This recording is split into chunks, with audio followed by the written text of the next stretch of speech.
유하! 안녕하세요 여러분, 비타민C입니다. 네, 너무 오랜만에 영상을 올렸는데요. 어디서 놀고 온 건 아니고 원래 헤븐즈필 1장과 2장의 컷 편집을 간단하게 편집하고 올려서 개봉 전에 보실 수 있게끔 하려고 고된 노력을 했습니다만 2시간짜리 영상을 18분을 줄이는데도 머리가 깨질 정도더라고요. 와, 진짜 영화를 5분 컷으로 편집하는 영화 유튜버님들 진짜 리스펙합니다. 근데 이게 킹작권으로 업로드가 안 되네요. 그래서 본의 아니게 이렇게 리뷰 영상만 빠르게 해서 올리는데요. 참고로 제 모습이 이렇게 나오는 것도 킹작권으로 영상이 아예 올라가지 못할까봐 언급하는 부분만 따로 스크린샷이나 아니면 짤막하게 영상으로 해서 대체된다는 점 주의해 주시기 바랍니다. 제목 보고 오셨겠지만은 저는 이전에 10월 23일에 헤븐즈필 3장 스프링송을 보고 왔습니다. 이게 바로 1주차 증정품이고요. 짤막하게 애니메이션 정보에 대해서 얘기를 드리자면은, 원작자는 타임머 세계관을 만든 나스키노코라는 시나리오 라이터 겸 소설가이신 분이 만드셨습니다. 이분이 만든 작품이 꽤나 다양하게 있습니다. 유명한 작품으로는 이제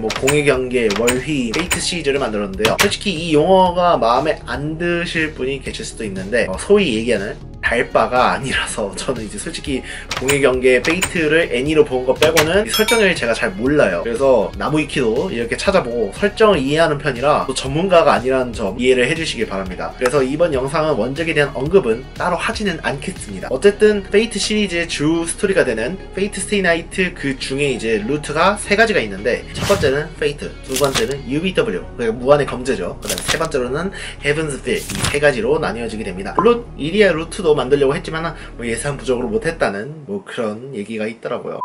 그리고 제가 나중에 봐서 알게 됐지만은 이 3가지 루트 이외에도 다양한 루트를 만들려고 했지만은 못 만드는 경우도 있고, 아니면 이제 다른 루트도 또 있는데, 글쎄요, 그거는 만들지 어떨지는 솔직히 잘 모르겠네요. 어쨌든 간에 제가 알기로는 3가지 루트가 이제 주 스토리 내용을 다루고 있다라는 걸로 알고 있습니다. 그래서 어쨌든 간에 이번 리뷰는 그중에 3번째 헤븐즈필에 대한 내용을 주로 다루려고 합니다. 애니 제작사는 귀멸의 칼날, 페이트 제로, 페이트 스테이 나이트, UBW 무한의 검제 얘기죠. 그 다음에 활격 도검나무 등을 만든 UFO 테이블이 이 애니를 맡아주었습니다. 유명한 회사고 잘 아실 거라 생각해요. 제 개인적인 생각이지만 작화, 연출, 스토리 하나 빼먹을 것 없이 잘 뽑아주는 회사라고 생각합니다. 감독은 스도 토모노리 님이 맡아주셨습니다. 애니 분량은 극장판 형식으로 한국 기준 1장인 프레시지 플라워가 2017년 11월에 방영 120분 분량, 2장인 로스트 버터플라이가 2019년 3월 방영 117분 분량, 그리고 3장은 2020년 10월 122분 분량으로 방영이 되었습니다. 원래는 여타 다른 루트와 같이 TVA로 방영했어야 했지만은 헤븐즈필의 극장판 형식의 방영도 꽤나 나쁘지 않다 라는 생각이 들더라고요. 물론 이 부분은 조금 호불호가 갈릴 수 있긴 하겠지만은 저는 개인적으로 괜찮았습니다. 일단 장점은 내용이 꽤 알차요. 거의 120분 안에 많은 내용을 담아둬야 되기 때문에 어느 거 하나 빼먹기 힘들 정도로 이제 떡밥이 되게 많이 뿌려져 있고, 그리고 또 그걸 또 오밀조밀하게 캐치하기가 또 쉬워져요. 그래서 다시 볼 때 좀 많이 편했죠. 하지만 이제 단점은 이걸 기다리는데 한 편 보고 나면 거의 1년이 안 되더라도 거의 한 몇 개월 정도는 기다려줘야 되고, 원작 내용을 2시간 안에 다 봐야 되기 때문에 필요 없는 부분은 좀 많이 빼는 그런 것도 있을 수도 있어요. 저는 아직 원작을 안 봤기 때문에. 어쨌든 간에 그런 단점이 있다라는 것만 알아주시면 될 것 같습니다. 자, 일단 정보를 알았으니까 리뷰에 대해서 얘기를 드리자면은, 매번 페이트 시리즈 작품을 보면 볼수록 빠져들 수밖에 없게 되더라고요. 근데 제가 이전에 다른 루트를 애니메이션을 통해서 본 바로는 헤븐즈필은 여타 다른 루트와는 다르게 되게 이질적인 느낌이 많이 드는 루트였습니다. 키리츠고의 과거, 성대 상태, 애니아시로 능력, 영영력, 제8서번트 어벤져, 페이트 루트와 UBW 루트에서 중점적으로 다루지 않거나 등장하지 않는 인물들이 많이 나오기도 합니다. 심지어 다른 루트에서 중후반에 나온 설정이 이 애니에서는 1장에 거의 다 보여주기 때문에 이 루트를 보면은 다른 루트에 대한 스포가 많이 심하게 나올 거라는 생각이 들기도 합니다. 이처럼 만약 페이트 제로나 여타 페이트 스테이 나이트 루트를 안 보신 상태에서 헤븐즈필을 먼저 보시겠다면은 어느 정도 스포 당하실 수 있다라는 우려가 생긴다는 점 잘 알아주시면 되겠고요. 그 정도로 다른 루트와 비교해도 이질적이고, 또한 그렇기에 다른 루트들을 이전에 본 사람들에게 있어서는 볼거리가 많은 그런 애니메이션입니다. 연출 방식도 기가 막히더라고요. 제가 3장을 보기 전에 1장을 편집하면서 1장이랑 2장을 거의 이제 2번씩 다시 보고 왔었는데, 이전에 뿌렸던 떡밥을 다 챙기더라고요. 특히 1장에 나왔었던 떡밥이 3장에서 풀어내기도 하는 경우도 많았습니다. 무엇보다 세심한 동작이 매우 고평가됩니다. 굳이 대사로 표현하지 않고 표정, 행동, 상황 이런 걸로 표현을 하더라고요. 솔직히 이런 부분도 고평가 받을 만한 부분이지 않을까 라고 생각합니다. 이렇게까지 표현을 하는데 진짜 대단하다 싶더라고요. 그리고 진짜 이런 세세한 연출이 캐릭터에 대한 몰입도를 많이 높여줘요. 그렇기 때문에 어렸을 적부터 많이 불우한 그런 시절을 보내왔던 사쿠라가 폭주하고 어떤 마음을 가지고 주인공들을 상대하는지 이런 것도 알 수 있고 공감을 할 수 있게끔 만들어서 정말 이런 부분에서는 되게 대단한 몰입감을 주지 않았나 라는 생각을 하게 됩니다. 그리고 연출이라 하면은 이걸 빼놓을 수가 없죠. 액션은 정말 기가 막힙니다. 1장에서도 아주 좋은 퀄리티의 액션 장면이 자주 들어갔지만 2장과 3장을 가면은 가면 갈수록 영령들이 하나같이 파워가 강한 애들밖에 남지가 않으니까 액션의 규모도 커지고 그 다음에 연출도 지리는 장면이 많이 나올 수밖에 없더라고요. 특히 3장의 세이버와 라이더의 싸움, 이건 진짜 액션 하나에 애니의 비용을 얼마나 쏟아 넣었을지 상상하기도 힘들 정도로 되게 좋은 퀄리티가 나와줬습니다. 근데 다 좋은데 3장 마지막에 성배 전쟁 뒤의 내용을 다루는 스토리가 있어요. 전 이게 뭔가 싶었어요. 스토리는 대강 이해는 하겠는데 시로를 어떻게 살려낸 건지 정확하게 표현을 안 하니까 저도 이거를 찾아보고 전부 이해하게 된 거거든요. 시간이 없었다고는 하지만 이런 마지막 부분도 잘 다듬어줬으면 깔끔했을 텐데 그 부분이 많이 아쉬웠어요. 작화 뭐 이것도 할 말이 없어요. 자, 배경, 캐릭터, 그리고 방금 전에 얘기했던 연출까지도 뭐 어느 것 하나 뭐 뺄 것 없이 다 좋았어요. 작화 붕괴 물어볼 필요도 없습니다. 특히 그림자를 잘 표현했어요. 그림자가 뭘 의미하는 거냐면 얼터로 타락한 뭐 세이버의 엑스칼리버, 3장에서도 타락한 버서커의 몸을 보면은 붉은색이 검은색이 막 약간 꿈틀거리면서 뭐 타오른 듯한 저 작화는 정말 잘 표현했다라고 말할 수밖에 없네요. 물론 3D 느낌이 없지 않아 있어요. 다 그렸을 거라고 보진 않습니다. 하지만 자기가 가지고 있는 능력을 가지고 잘 표현하지 않았나 라고 생각을 합니다. 자, 그 다음에 스토리, 이건 호불호가 좀 갈려요. 사전 지식이 없다면 재미가 반감될 가능성이 높아요. 웬만하면 적어도 제 개인적인 생각으로는 페이트 제로, 그 다음에 페이트 UBW 정도는 봐줬으면 좋겠습니다. 작화 안 따지시면은 페이트 루트도 꼭 봐주시는 걸 추천드려요.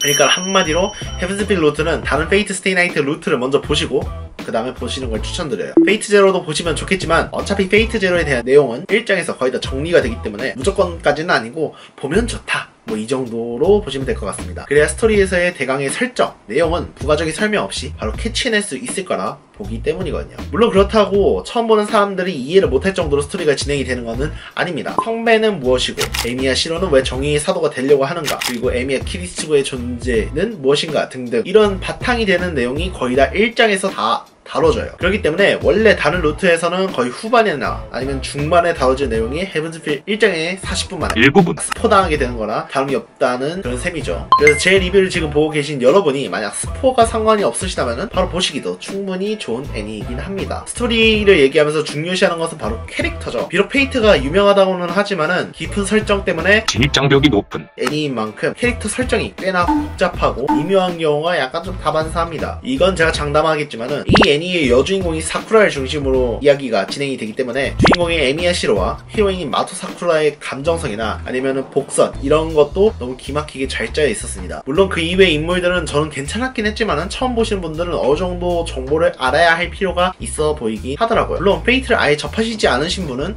헤븐스필을 보시겠다면은 저는 추천하지 않습니다만 만약 보시더라도 그렇게 이해 못할 정도로 스토리가 진행되는 게 아니라는 점 안심하셔도 될 것 같습니다. 근데 이렇게 끝내면은 좋겠지만 제3자의 코토미네 키레이에 대한 설명이 좀 많이 부족해요. 그가 정상적인 캐릭터가 아니라는 것을 회상으로도 설명을 하긴 했지만 하지만 왜 갑자기 그땐 성배를 맡겠다고 나서는 거지? 이 부분은 제가 설정을 좀 찾아봐야 할 것 같긴 한데 봤을 때 당시에는 전혀 이해를 하지 못했습니다. 물론 일시적인 동맹이라는 그대로 쭉 가지 않을 거라는 생각을 했었지만은 갑자기 왜 그땐 성배를 코토미네 키레이가 갑자기 나서가지고 에미야 시로가 대치하겠다는 이유, 이게 납득을 할 수가 없다는 얘기예요. 키레이가 말하던 뭐 태어나서 죄를 지으면 벌을 받아야 하지만 일단 그건 태어나봐야 아는 거다, 뭐 이런 방식으로 나오면은 갑자기 시로의 편을 들어서 일시적으로 동맹을 맺었던 사람이 갑자기 성배 앞에서 나타나더니 시로가 대치를 해야 되는 근본적인 이유가 되지는 못한다는 것이죠.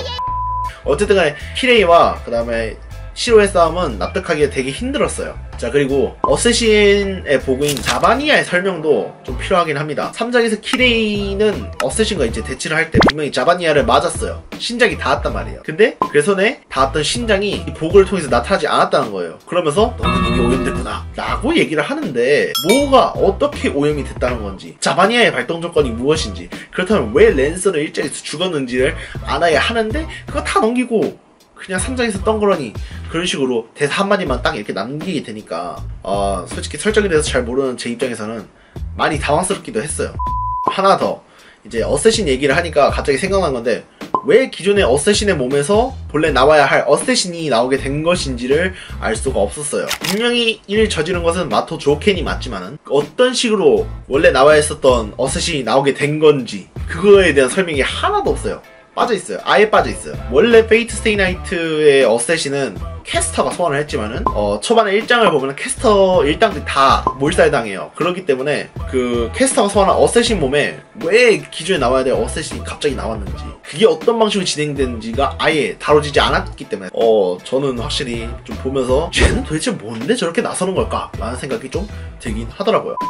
만약에 애니를 TVA로 했다면은 그 과정도 아마 넣어주지 않았을까라는 생각을 했었는데 극장판 형식으로 나오다 보니까 아예 필요하지 않을 거라 생각을 했는지 잔가지들은 다 이렇게 걷어낸 그런 느낌이 없지 않아 있더라고요. 이처럼 솔직히 페이트 시리즈를 쭉 봐왔던 저도 이해할 수 없는 설정이 몇 가지 있긴 합니다. 즉 주요 인물들에 대한 설명과 감정선은 확실하게 잘 표현을 했지만은 빌런과 주변의 인물에 대한 설명이 부족한 게 눈에 잘 띄었습니다. 물론 스토리 흐름상 다루기에도 애매하고 애초에 극장판 형식이라 아예 넘겨버린 것도 있어 보이긴 하더라고요. 설정을 모두 알고 있지 않은 사람들이 보면은 확실히 이해하기는 애매하겠다는 생각이 들겠더라고요. 마지막으로 다룰 거는 OST입니다. 진짜로 헤븐스 필 OST가 기가 막히게 잘 들어갔어요. 이 부분은 연출을 극찬할 만한 이유가 되기도 하죠. 무엇보다 에메가 부른 노래 하나하나가 진짜 좋았어요. 솔직히 애니 다 보고 나서 에메가 부르는 곡들을 가사 보면은 가사가 사쿠라의 감정을 대변하듯이 잘 나와주더라고요. 진짜 그 점이 좋았어요. 그렇게 3장에 나온 에메 곡을 듣고 이전 곡을 듣게 되니까 더욱 빠져들게 되더라고요. 헤븐스필의 내용을 한 번의 노래로 전부 정리하는 느낌이랄까? 확실한 거는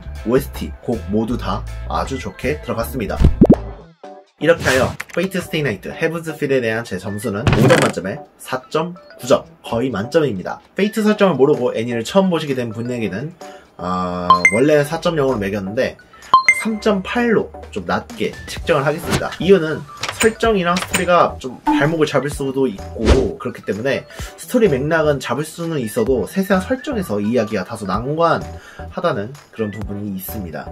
그리고 혹여나 유포바가 아니냐는 말이 나올까봐 미리 좀 얘기를 해두지만 연출, 작화, 스토리 뭐 어느 것 하나 제 기준에서는 매우 만족했고 볼만한 작품이라고 저는 생각을 합니다. 그렇기 때문에 얼마나 많은 노력을 기울이고 고퀄리티 작품을 만들어낼지에 대해서 생각을 할 정도로 작품성이 꽤 좋았다라고 저는 생각을 합니다. 그렇기 때문에 그에 합당한 점수를 받아야 한다고 저는 생각을 하고요. 영상이 좋으셨다면 좋아요, 구독, 알림 버튼까지 꼼꼼히 챙겨주시고요.